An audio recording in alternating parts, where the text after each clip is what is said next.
story. I know. And here's all her beautiful things. So we'll do a little show and tell too. But first, let's have Sarah McCoy introduce herself. And I don't want to get the name wrong because it's long. It's a lovely name. So the Permanent Collection Letterpress and Design Studio.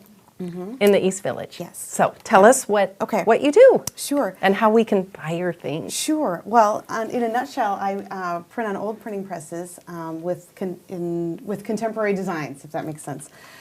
So my formal training is as a graphic designer, and so I also teach full-time at Drake University in the graphic design department.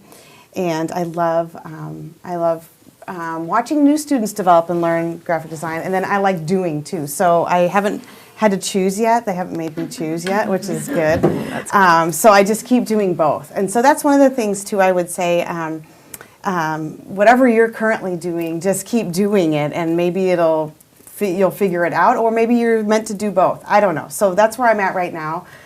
So I teach all day, Tuesday, Thursdays, and then I run my shop Monday, Wednesday, Fridays, Saturdays, and now some Sundays. I do have one employee, and I have had a lot of great past employees. A lot of times I used to hire students, and it gets challenging because I would train them and then they would leave and grow, which is what I want them to do. But so I have one full-time employee that works at my shop, and so I'm in the East Village.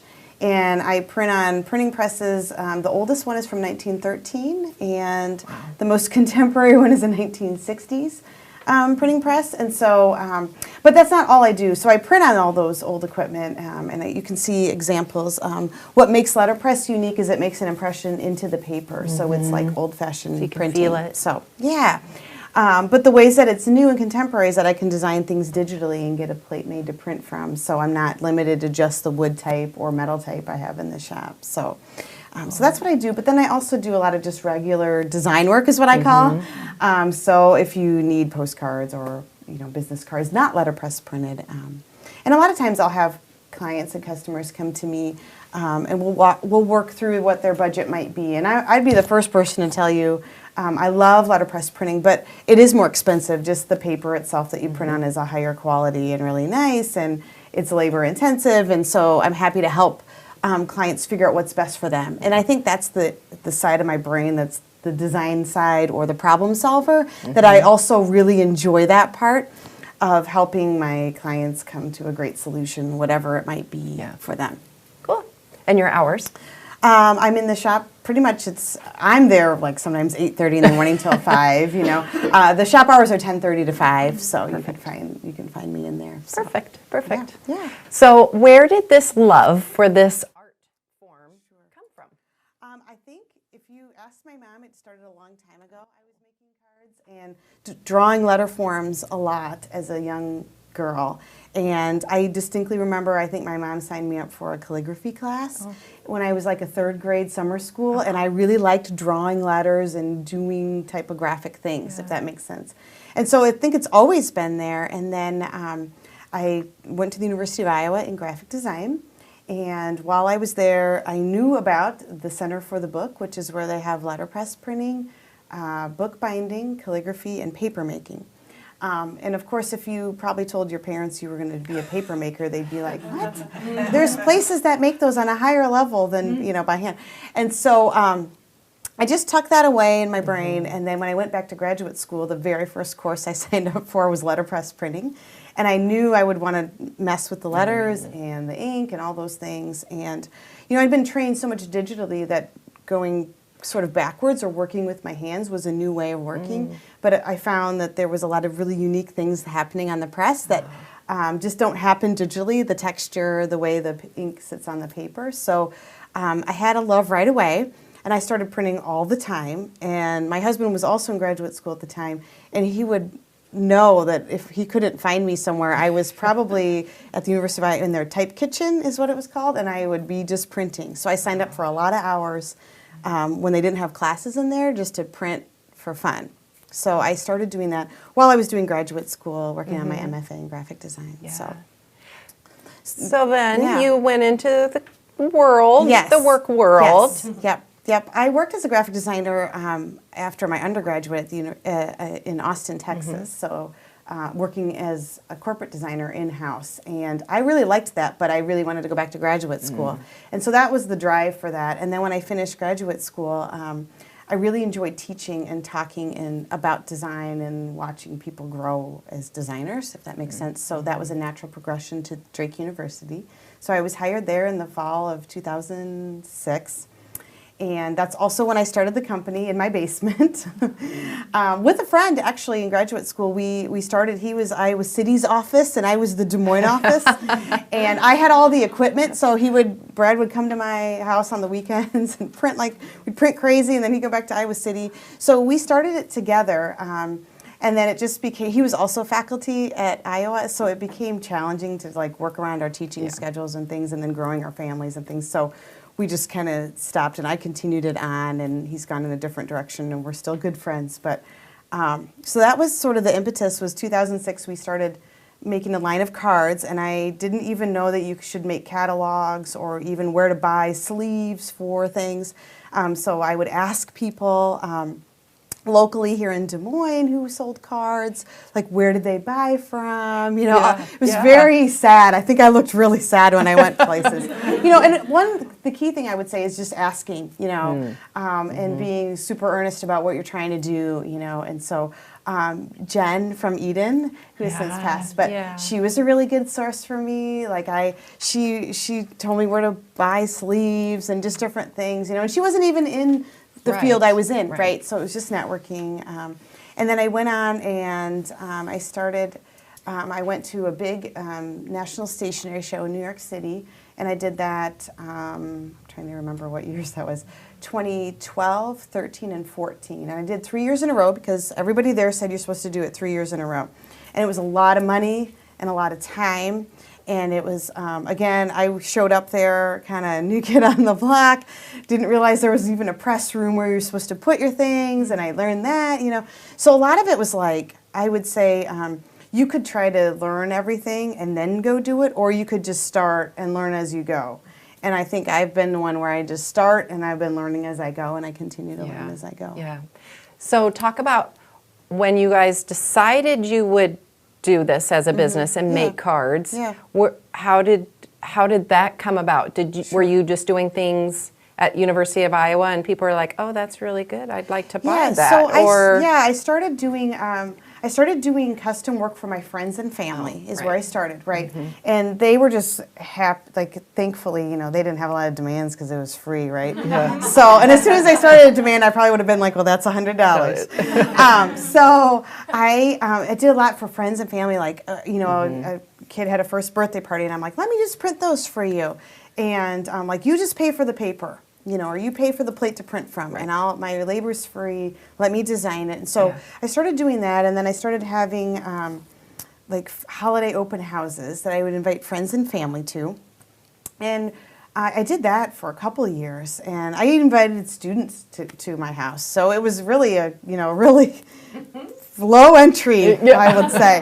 And then one year after we'd been doing it for a while, I want to say maybe in our third year of having open houses, a woman came from Ames, Iowa, and said, I saw on Twitter that you had an open house, and I've seen some of your things, and I wanted to come. And so that's when my husband said, well, maybe we shouldn't have strangers in our house. Maybe we should start looking for a studio space or something. And at that time, too, I had done the stationery show, which is where all the buyers for Paper Source and Hallmark and other places go and walk through. And it's really wonderful networking. And it helped me grow a lot into where do I fit in this big picture. Do I want to be a wholesaler? Do I want to just wholesale cards? My dear friend Meg of Mowgli here, she wholesales intensely and has a really large booth and has a lot of effort into that. And so I realized after going 3 years, I didn't necessarily want to follow all the trends. I really like making my own line of products, and I love continuing to develop that because that grows my brain, and I love doing that, and I love seeing people like what I make, and it's fun. But I also realized I really like doing custom work and working with clients and customers and people one-on-one, and drawing for them or typographically working through things. And so I decided a shop would be the easiest way to like have a presence, a brick and mortar place where people didn't have to come to my house for meetings anymore, and I could also have a place where I could sell my things. But then I had a place where I could work. So it really ticked all the boxes of like I just needed a centralized location to do the things I wanted to do. And then I could do those things without, bringing strangers to my home, and So I was thankful that if I hadn't probably had those open houses, I wouldn't have thought that there was even really a market there. Yeah. And so each step has been sort of a slow progression. I was in my home for 9 years, so I started the company in 2006, and I didn't move to a studio location until 2015. So it was a long. I probably moved slower than some people might, just because I had another gig and I had small children at the time, so it's been a sort of a slower. Right, which is an important point of not just jumping in, getting a lease, and then going, oh crap, what did I? I got to pay rent. Yeah, that's a lot of cards. Yeah, it was super nerve-wracking when we opened the shop. Like, okay, now and I had custom work all along, but not lots. I mean, I've never been seeking custom work. It's always been word of mouth or people coming to me because they saw something I did here or there. So talk about the marketing. Sure. It's not like Field of Dreams. You don't just build it and then they just automatically They don't. come. No. But neat things have happened, and because I have a space, people see I exist, right? Yeah. And so that's been nice. And then they can come in and they can actually see. I have a wall of sample things, but then products, so their head churns is, maybe they could do this for me, right? So, but I would say that you have a social media presence. I do, and I try to keep that really.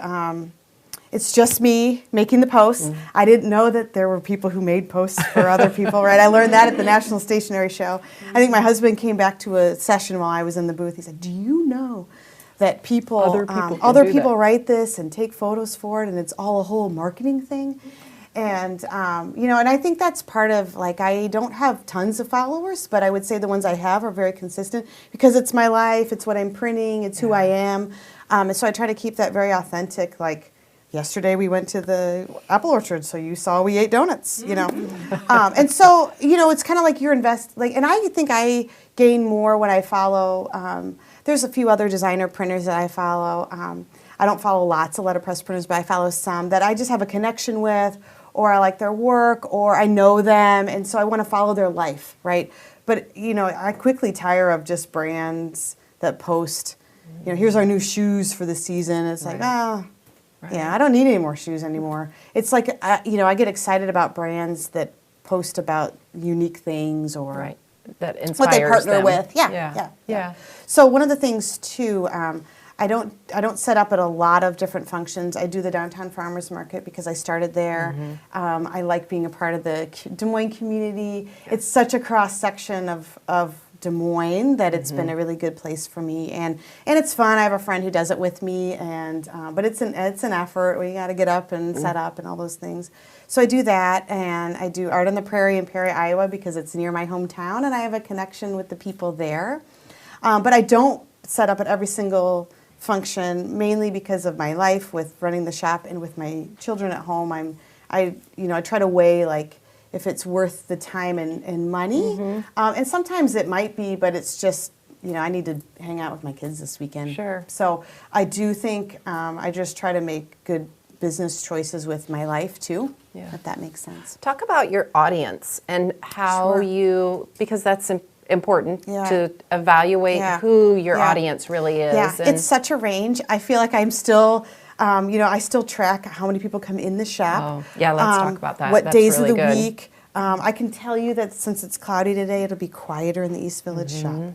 When it's sunny, people are out. So it's really funny. Like, there's really, one of my dear friends, Carol Wyckoff, who runs Reclaimed, told me to keep a spreadsheet going, or a Google Docs of attendance and the weather. So like this year, we could pull, and it's been quieter in October in the East Village than it was last year.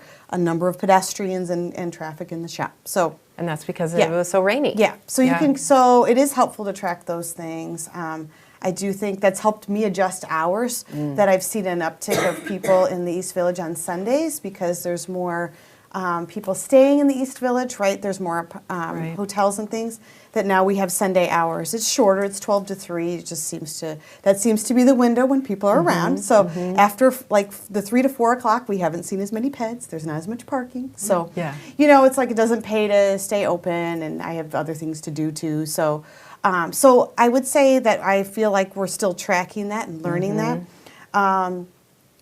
Just the section of the Des Moines Farmers Market is still a very narrow section of Des Moines, right? So, I just try to talk to people as they come in the shop and network. This is a great group. Like, I'll be coming to more Friday things just because it's great. I just thinking about the different people that are here. Yes, I could talk to all of you, about different things. So, I think just continuing to network, and then I think there's natural places where other design firms, like they design and I could print what they want to do if they want to do a letterpress, right? So I think just, and I could easily go and I think do like lunch and learns at different businesses. It's just challenging for me to take on every single project with my teaching.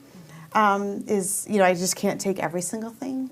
So I've been trying to learn how do I grow. And for me, it seems like word of mouth is the best, or consistent clients that I've had before that want me to do something. When you mentioned I can't just take everything, talk about how in the early days. Yeah, I did. Yeah. I did take everything, and I was running like with my hair on fire, like all the time, doing work all the time, and that was not healthy. And so now I've learned to say no on projects that maybe I'm not the best fit for. And that's really the only thing I say no to, unless the turn time is just really tight that I just don't think I can meet it, And I'd be the first person to tell the customer that, I can't meet your deadline, but here's some people who could. Have you collaborated with? Yep. And I'm not afraid to turn people to other people, because I know that there's sometimes they just need a solution, and because I gave them someone else really well, they'll come back because they trust my judgment, or things like that. So I'm not afraid to do that.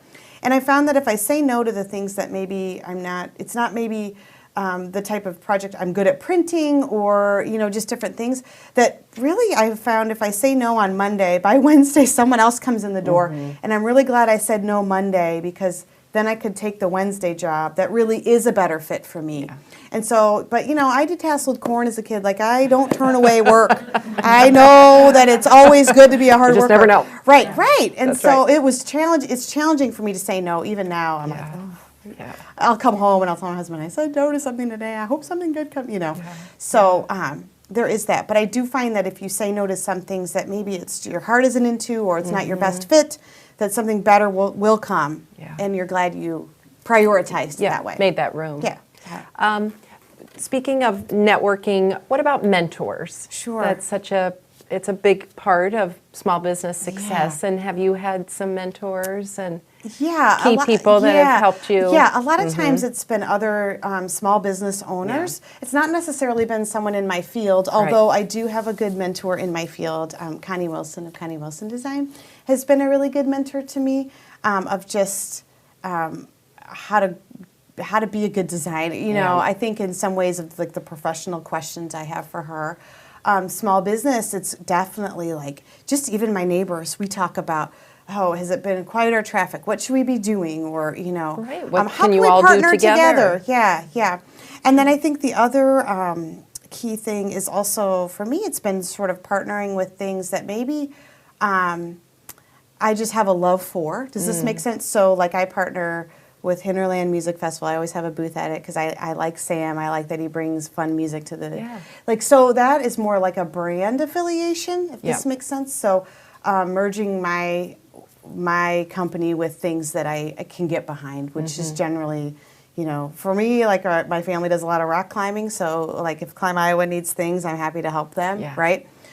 Same thing with different just other designers or partners here in town. How did you find, this is a question we get a lot, is how do I find a mentor?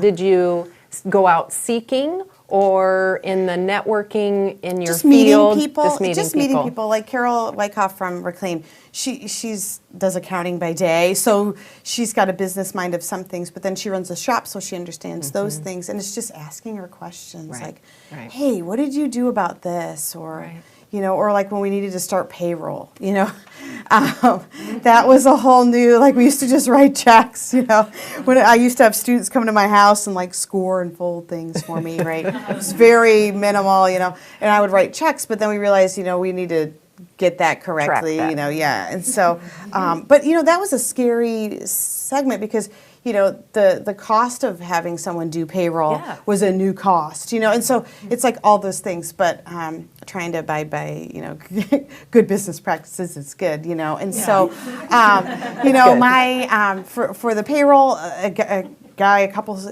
houses down from me had a company that did that, so we just naturally called him, so I think it's also like not looking super far, but looking right in your network of like, who do I know that does that well? That's right. Or if they don't do it, but who do they use? Or something. So yeah, that's really smart. Yeah, it's not being afraid to ask. Right.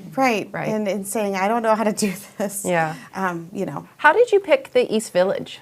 Well, I really tried to think through where we wanted to be long term because moving presses, they're like 2,000 pounds, so we had to forklift them in, and so you really have to know where you want to be. Yeah, and I had really looked at Valley Junction. My husband is a civil engineer, and flooding is his main area. And Valley Junction has done fine, and he's done a lot of work to actually help them not flood. But we just picked a very high place in Des Moines that would not require. Our basement in 2008 got wet, like many people, when there was a heavy rain. Yeah. And I was unloading the flat file, running it upstairs, and I did not like that feeling, and I did not want that feeling ever again.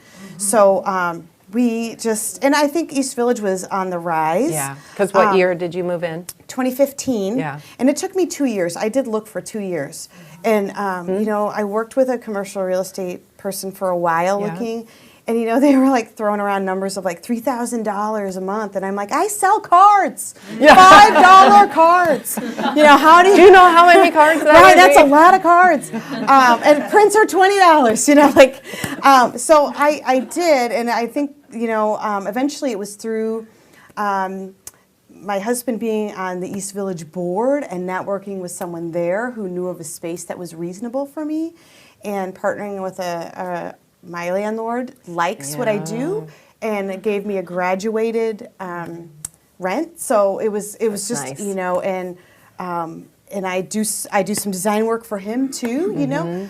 So it's been a really good partnership, I think, that way, as in finding the right people again and being slow. Like I could have moved into all these commercial spaces, like the one they were on the south side of M.F.A. where they're building that area. That was a long time in the talks. And again, that was kind of near a body of water that I just was thinking High Point in Des Moines. So, and that just seemed, and it would, I knew there'd be good foot traffic. Because for a long time we thought about maybe just being in some, warehousey area where I'm with a bunch of, guys who do mechanics, and I'm just in a bay. Because, it's also like a place where I need to move presses, and there's certain kinds of electric that need to be wired, and getting in the doors, and there's a lot of like physical limitations by things, but we found a really great spot, and then it's been fun to be a part of that neighborhood. Yeah, well, the visual is clearly a huge part of what you do, so the visual of your space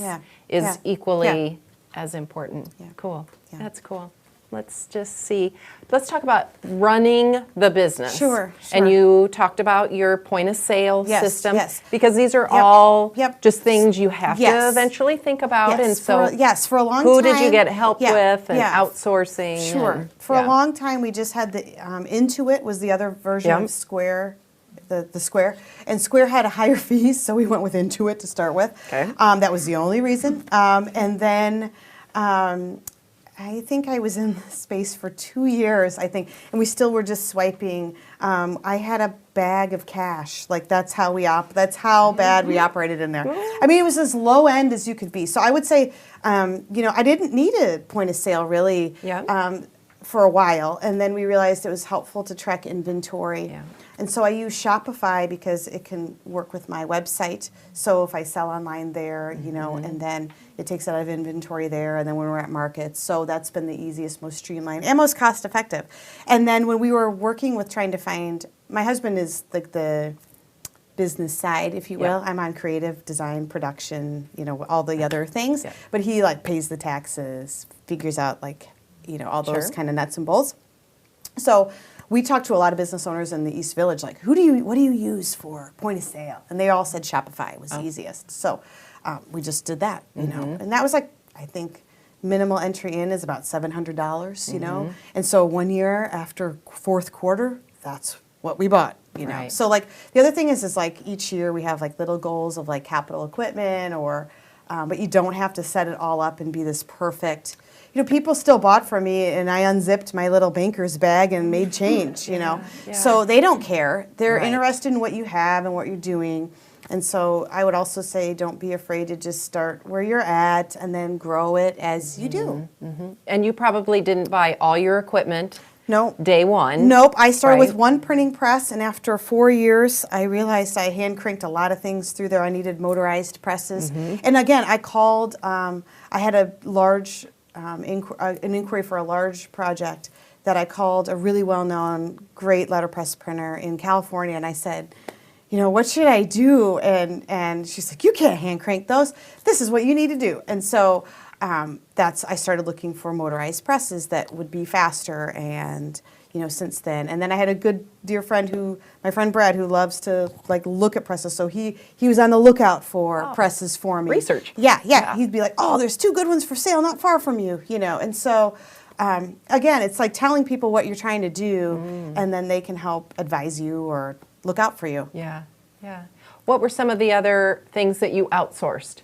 Your husband helps do the accounting. Sure. So even like small things like my system of paper, I buy large sheets of paper because it's cheaper, and then the company that I have, they cut it down for me. So I have large stacks already ready to go because it's a waste of my time to trim paper all day long, right? It's better for me to be designing and printing. That's where I make money, not trimming out paper. So I pay a little bit more to have my paper trimmed, but it's worth it to come ready. And I stock that, and I stock some other things.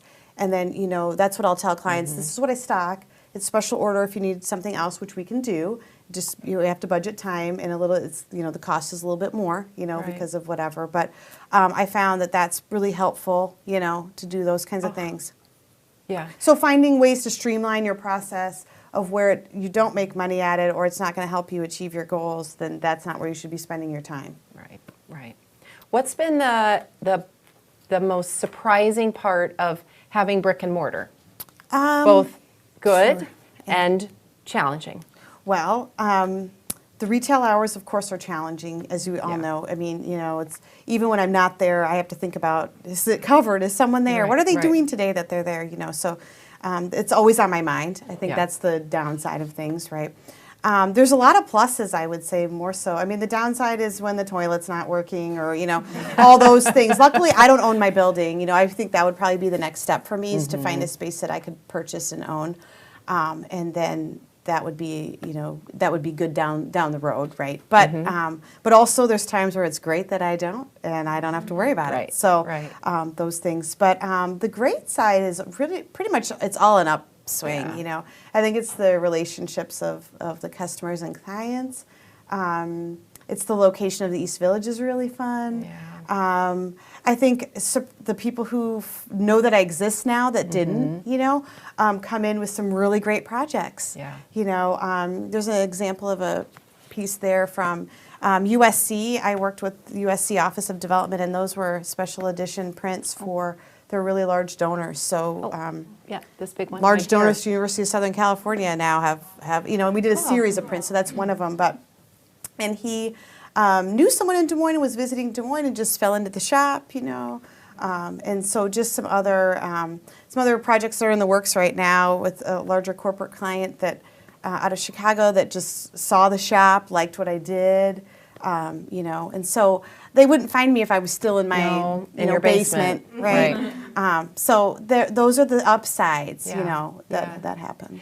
And I know you've been featured in some publications. Yeah. How did that come about? Because everybody in Yeah. small business, they're like, wow, that would be great exposure. A lot of it's just I fit the mold for what they're trying to do. Like I've never shopped out or tried to be in things. I think Stationery Trends magazine does a call, so I did that. I used to do that. I haven't done it for a while.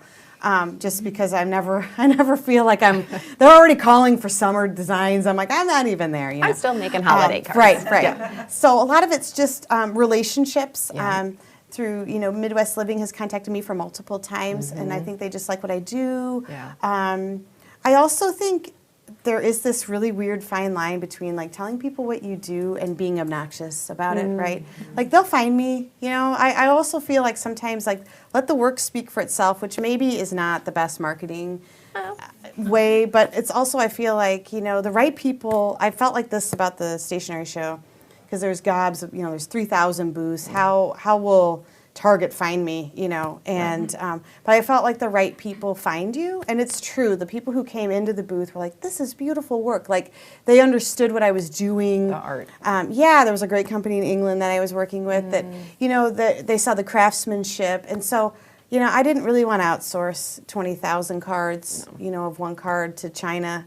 Like that's not what I'm trying to do, Right. and so I think the right people will find you. It just takes time and effort, and I think if you just work really hard and keep doing the work that speaks to you. So like whenever I make things that I think people will like, it doesn't go well.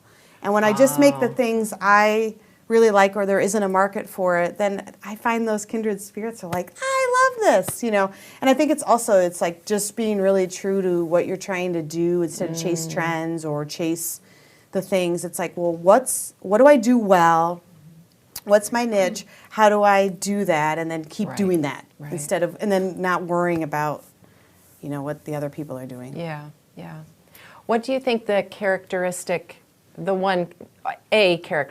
you really need to be an entrepreneur?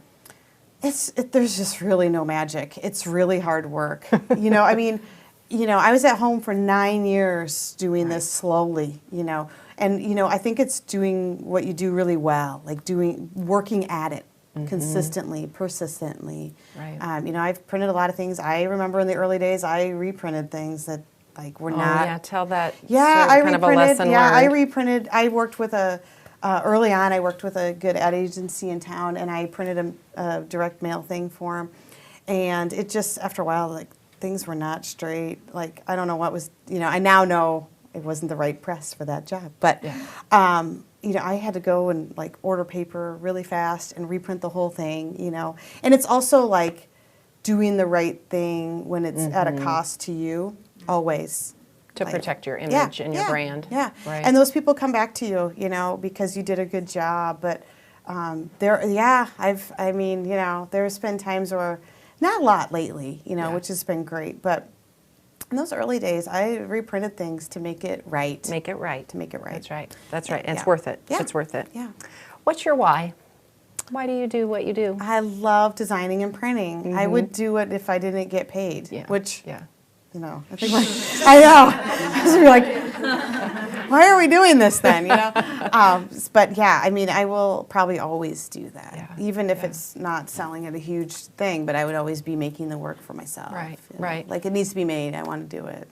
And how will you always balance the teaching at Drake and the business? And will there come a time where you have to choose, or are you feel like that's having that other revenue stream is... Yeah, I really love designing and printing every day. I think that's why, like, I'm not an art director somewhere, because I would be like, I really want to keep designing every day. So I love the doing part, and so I'll never stop that. I really enjoy mentoring students, and I like to see them grow. So, and that feeds me, too, that side of me. I think training that next generation. But, I recognize that there's seasons. Like summer, I don't teach as much, so I really crank on things then. Winter months are quieter, retail-wise, so I'm designing new products then. Some weeks I'm just grading more and busy with school things that if it's quieter with custom projects. Some weeks it's nuts, and I just have to kind of know, like, all right, by next week at this time it won't be as crazy, and But I think I've been saying no more to help balance those things better. Right, right.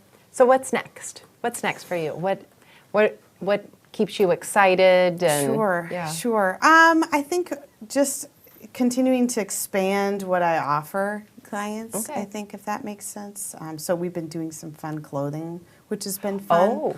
And that's, my husband, you're like, oh, she loves clothes. She's always been making clothes, But now I can, we have a fun little heat press, so we're doing some fun things, and it's just more like one-off, so I don't have to worry about, I just ordered 24 shirts of this one thing that no one else wants, right? Right. So, only one so person yeah, wants. I don't know. I just continuing to develop products, probably just finding unique clients to work with too, yeah, just continuing to grow.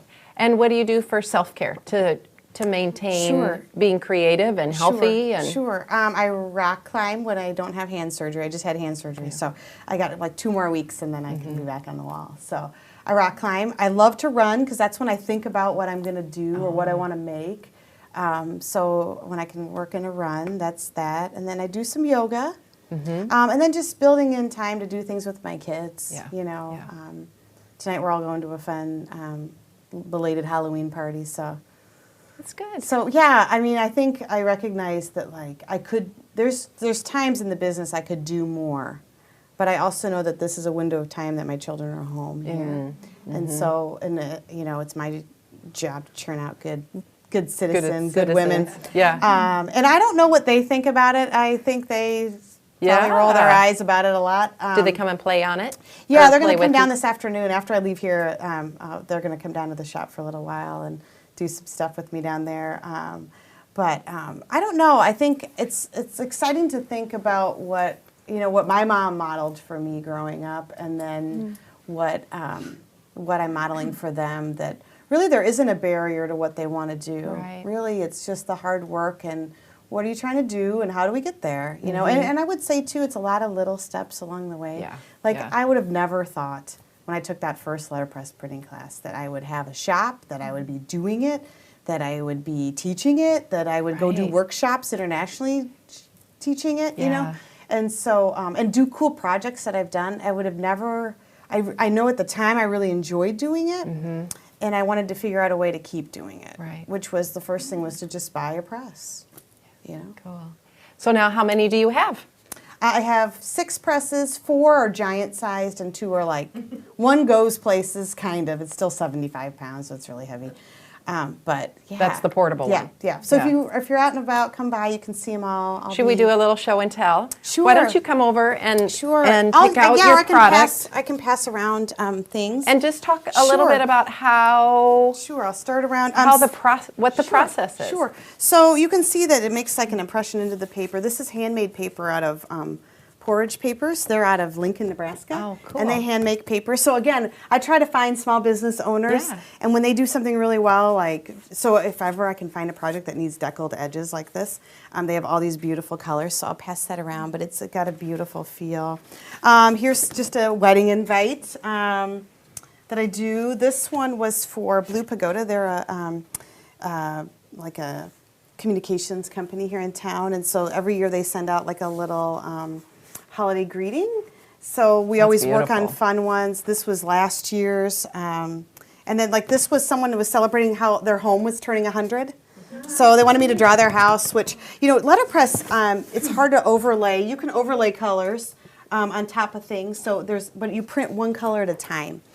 So it can get expensive quick just because, you're doing 200 of something in one color, then you got to do another color and another color. So I'll pass that around. But you can feel the paper is cotton, so it accepts it really well. Here's another fun little wedding invite I can pass around. And then I have a line of products. So these are holiday cards. I have a lot of holiday cards. You can in the shop already. In the shop. Okay. Yeah. Or order they online. They will be out. Yeah. I got to work on my displays this weekend. So. Yes, with this icky weather, people are going to get in the mood quick. Yeah, this was a poem that someone wanted printed for their family, and so you can see. If you can certainly feel everything. These are all ones that you can feel. Do some fun coasters. So I've done some things for the botanical gardens. We did some fun coasters last year for them, and so yeah. So and then there's like prints that you can frame. So lots of those too. wonderful. How about some questions? Yeah. Yes. Yeah. What percentage would you say for walk-ins are sales? Oh.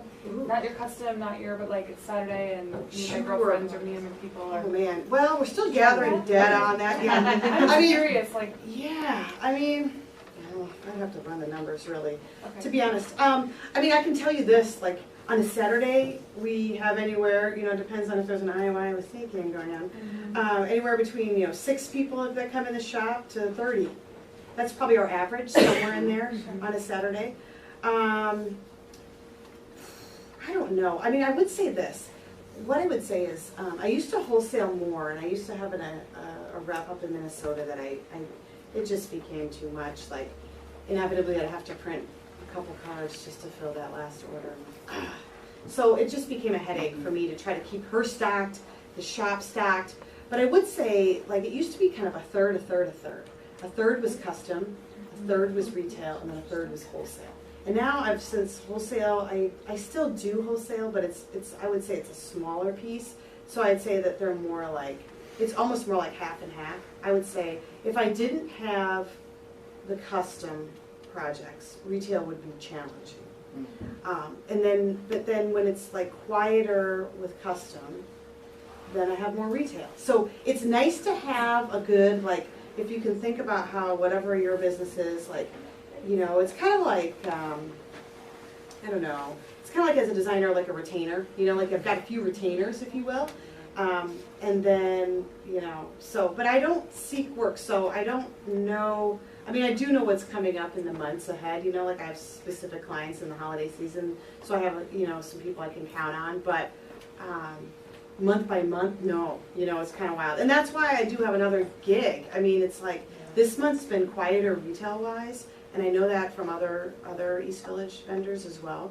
And so it's been helpful to have another paycheck to help fill in if I need it to. And what's the best day? Is there a best day? Well, Saturdays are still a really good day. Mondays are really surprisingly okay in the East Village because so many other places are closed. People wander in, they're like, oh, and there's a lot of people. I call Monday my out-of-towner day. Everyone's waiting for flights out of Des Moines to go to where they're going. And so I can't tell you how many people are like, oh, we're from Seattle, oh, we're from... We're waiting for an afternoon flight. Yeah, Monday's worth it for Monday's you. worth it for me. Tuesdays is my worst retail days, and I teach that day anyway, so I don't even pay anyone to be in the shop. We're just closed Tuesdays. That's what I found. And it's true. Even like, my husband works in the East Village, so sometimes he'll just open over lunch on a Tuesday, and he's like, there was not a soul parked out front. And I think it's also the rhythms of people, like Tuesday everyone's in the grind of work, right? Like Monday we're all like, ooh, Tuesday we're cranking. Wednesday people are going back out for lunch, so they're wandering by. Wednesdays are decent, Thursdays are good, Fridays are really hit and miss.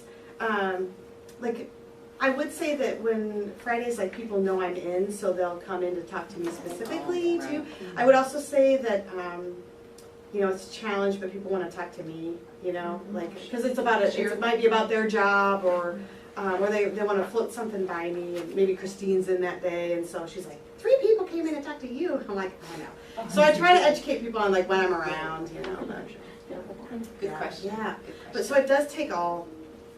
It takes it all. I need a little bit of custom. I need a little bit of wholesale, retail, and custom to make it work for sure.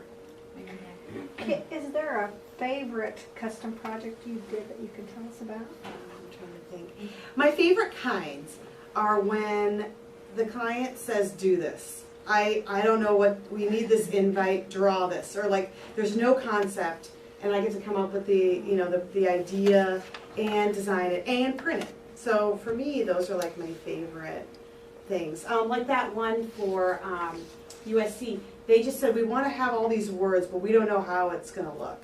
And so then it was just fun to like work through it, So really when I have free reign design-wise, those are my favorite. No one's directing me. And then the client's like, oh, this is so much better than we could have even thought of, And it's really, I think it's more challenging for me when a client comes in and they know exactly what they want, and there's not a lot of freedom for me to explore.